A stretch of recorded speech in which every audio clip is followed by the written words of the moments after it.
Hey, this is JR, the Expat OTG. This is Old Guys Talking Shit, number 10, I think. I was just watching the news and everything, and then I got a message from you that Canada is kind of gone weird on stuff. Well, it's not necessarily weird, it's just doing what Americans do. There's a lot of questions about whether it was a fair election. So what's the story there on the Canadian election? I thought the election was over. I've been watching the news and I thought it was over and that you guys had a new prime minister. Well, one of the recounts will be finished on the 11th of June. This was a very close election. Nobody won. Liberals have a minority government. Right. But they're doing what they can to try to push it over to a majority. So they're doing all these recounts. And in one case, in Quebec, the Bloc Québécois won that one by 12 votes. But because it was so close, it had to be a recount. Right. Well, after they did a recount and they threw out a bunch of what they called spoiled ballots, the Liberals won it by 1 vote. 1 vote? Right. Mm-hmm. So the Bloc Québécois have now gone to the Quebec Supreme Court and they're arguing we need to have a whole new election for that riding. Yeah. And there's been a few other places. There's in Newfoundland. There was a recount because it was so close. Ontario has got that as well. Overall, it's cast a real shadow of doubt over the veracity of this whole thing. A lot of it has to do with mistakes that were made by Elections Canada. Not by the person voting, Oh, okay. but by Elections That's Canada. the Canadian group that manages the elections. That's right. Okay. And for instance, the one in Quebec where the Liberals now are winning it by 1 vote. Right. Well, one of the people has come forward. She said, I voted, I sent it in, I voted for the Bloc. But they returned it to me because on the form that they sent, it's already pre-printed by Elections Canada, they put the wrong postal code on it, so that invalidated her vote. Okay. It's not her fault. So there's all these different things going on, and people are starting to really get ticked off about it.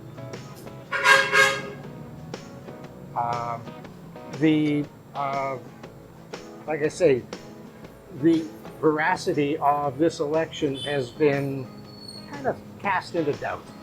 Wow. It sounds like our elections. Only ours are always thousands and thousands of votes different. Well, yeah, but you got to remember, we're a little bit smaller than you guys. Right. Anyway, I just thought it was kind of interesting. I mean, our system is so different from yours. You have 2 parties. We have actually 2 major parties and 2 lesser parties. One of those 2 lesser parties almost got wiped out, the NDP. But now your parties though can get together and form coalitions and things, right? Yes, yeah. Well, just like you can in the States. But yeah, we just don't. You can get Democrats supporting a Republican bill. Right. Okay. In Canada, you get the same thing. Individuals that will support a bill that's put forward by another party. Interesting part of it all is that throw into the mix, you got one province, Alberta, that is now talking about holding a referendum about seceding from Canada. Yeah, I saw that. That's the Trump deal. Well, except I don't think they were going to be part of the USA. No, this is actually pre-Trump. This is from years ago. Oh, really? Oh, yeah. They've always wanted out. Huh? The West has always felt ill done by because it's Quebec and Ontario that determine who's going to be in party in power. Yeah. And the Liberals consistently always favor those 2 provinces in terms of bills that they put forward. Yeah. So they'd be crazy not to support them. Whereas they ignore the West. Yeah. And yet you've got provinces like Alberta. Those are very rich provinces too. Alberta and British Columbia are very rich provinces. Very rich, yeah. But it's not just the amount of money that, it's not the money that controls how many votes are put down, but it's rather how many people live there. Yeah. In Ontario and Quebec, that's where everything started. Yeah, it's all. Okay, and when Confederation first happened, it was Ontario and Quebec. Well, so the big chunk of it is there. That's the population. That's right. Yeah. It's what we call rep by pop. But you guys have, in the west side, you've got the natural resource, the wood and the oil and all that kind of stuff. That's right. Yeah. So the wealth there, tremendously more potential. Very much. Tremendously more, yeah. But no control. No, well, there's some control, but overall, no. It's the federal government that kind of rules the roost. So what, after all the election stuff, you know, what have you been doing just around, socially around here since I've seen you? I haven't seen you now. It's been like 2 weeks. Nothing. Nothing? No. You live in a Filipino household. We've got three college students, so they're going off to college every day. We've got one high school student. All the others are gone now. So we're down to just 4 students. So my daughter, she's going into grade 12 next week. And the Itang family, they are a very homebound family. I mean, even Yali's 2 sisters, they're college students. You would think they'd be out. They're not. They're home. Well, I told you what I've been doing is I've been watching a lot of YouTube about archaeology. Yeah. Remember that? Yep. Yeah. And the more I watch, the more I wonder if they're getting it right or not. You know, it seems like that every time you see an archaeologist or a student of archaeology or a professor or anybody, they're talking about, oh, we found this and it's a burial ground. Or we found this and it's a religious monument. They prayed here, you know, or we watched this and it's a calendar, right? And I got to thinking about what's going to happen when they dig us up 1,000 years from now. What are they going to find? You know, they're going to find Texas Stadium, you know, or what used to be Texas Stadium, the remains of it maybe, and say, oh, you know, this is where the gladiators fought, you know, for entertainment. Or they'll see a freeway, especially, what do you call it, cloverleaf thing? Oh, yeah. And they'll probably consider that as being one of those astrological It's gotta maps be, or something. yeah, it's got to be a calendar Yeah. or something. So I'm not sure that at the rate they're going to make any progress, but I'm sure enjoying reading up about all those things. I'm just amazed at some of the construction stuff that they did. You know, it's not so much the history of the people as much as the construction. I'm kind of interested in that. You know, it's just amazing. Yeah. Yeah. But what I saw in the news one day made big news is that they were excavating a place, and all of a sudden they come across a ring. Yeah. And that made big news. This ring was like, I don't know, 800 years old or something like that, they've determined. So what? Everybody wears rings nowadays. Yeah. Maybe back then having a ring was a big deal. Could be. Maybe. I don't know. If you see some of these modern day Egyptian type movies, you see all these Egyptian, like the pharaohs, they got their hands covered in rings. Yeah, and you know, they find stuff that's made out of bone and everything that's way pre-Egyptian. Yeah. You know, it's a lot older than that. So yeah, I guess people have been either making rings or wearing rings for as long as we can remember, as long as they can remember. Yeah. Pretty interesting. Anyway, I'm just having some fun with the archaeology stuff, and I agree with you. I think, you know, they're going to dig up our highway intersections and say it's a calendar for sure. That's going to happen. Yeah, and they'll say that we were communicating with Martians. Yeah. What? Let's see. I had something else in my phone I was going to talk about. I was watching and got interested watching a lot on the Israeli and Gaza and Hamas and all that stuff. Right. and the hostage thing. And the thing that I was thinking is that it seems like that hostages really throw a wrench in military planning, and it really shouldn't.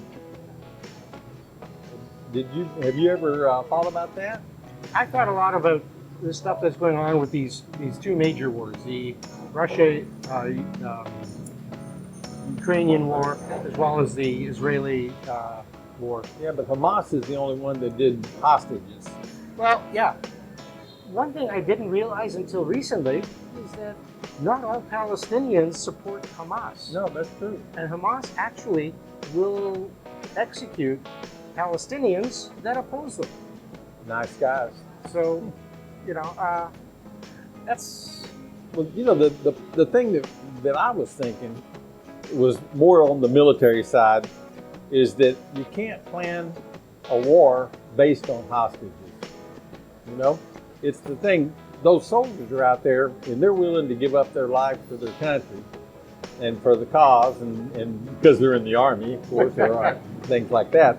But it seems to me that basically when a person's taken hostage, they can't be treated differently like they're, civilian and not part of the whole thing. They have to be treated like they're in that country too, and they're willing to give up their life for the country just like those soldiers are. Mm-hmm. And you have to do your military planning around that idea and not around the idea that you're not going to do this or that because of the hostages. Yeah. And making your decisions based on the hostages.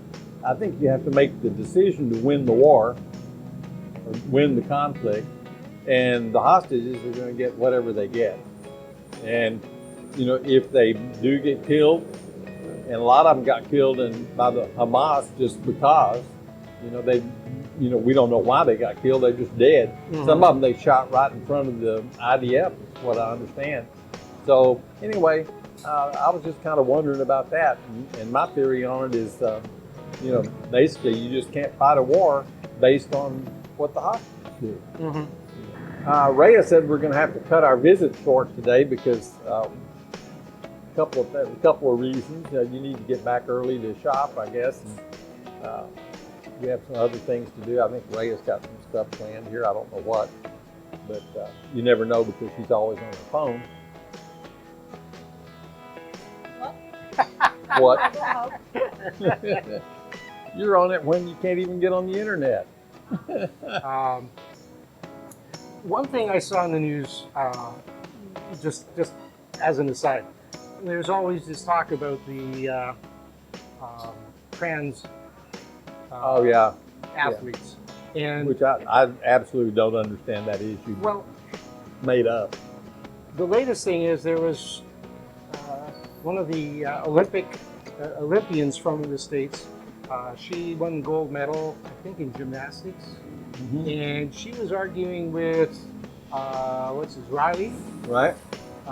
Riley Gaines. Yeah. And she's opposed to trans athletes. Right. And this other one, she's not opposed to them, but she came up with an idea that I've always said. Why not set up a separate thing for trans athletes? You have girls' sports, men's sports, trans sports. I think because there'd only be about 15 of them show up. There's just not that many. That's fine, but they could still do it. Still do it. Yeah, that's true.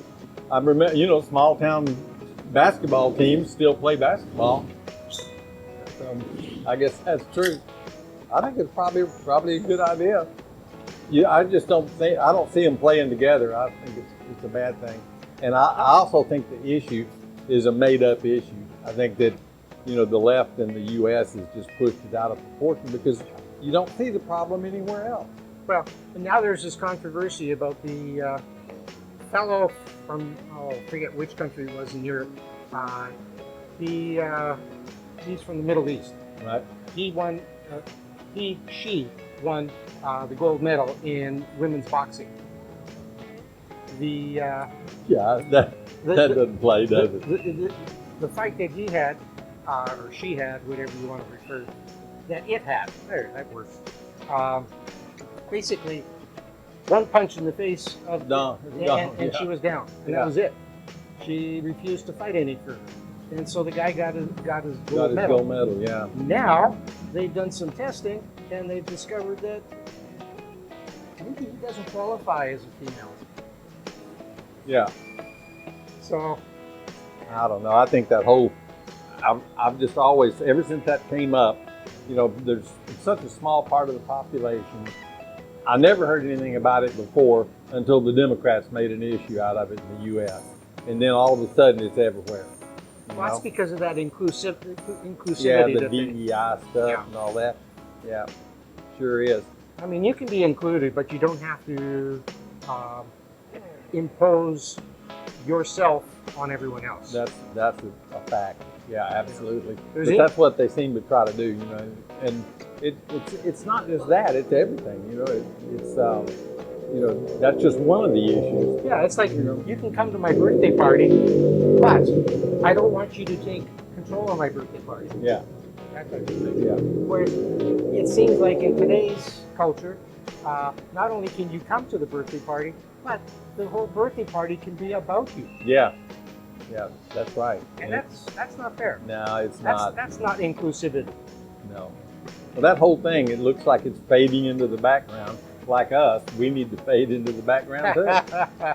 So anyway, oh, this is JR, the Expat OTG, and Jeff, who The crazy Canuck. yeah, I think I forgot to introduce him at the beginning of the video, but he's been with me the whole time. And we just had a good time talking to everybody and hope to see everybody again soon when we have more time to talk. Today we just had to cut it short. Yeah, and if you got any comments, hey, shoot them over to us. Yeah. We can ignore them. And thank y'all for watching. Bye. We're good? All right.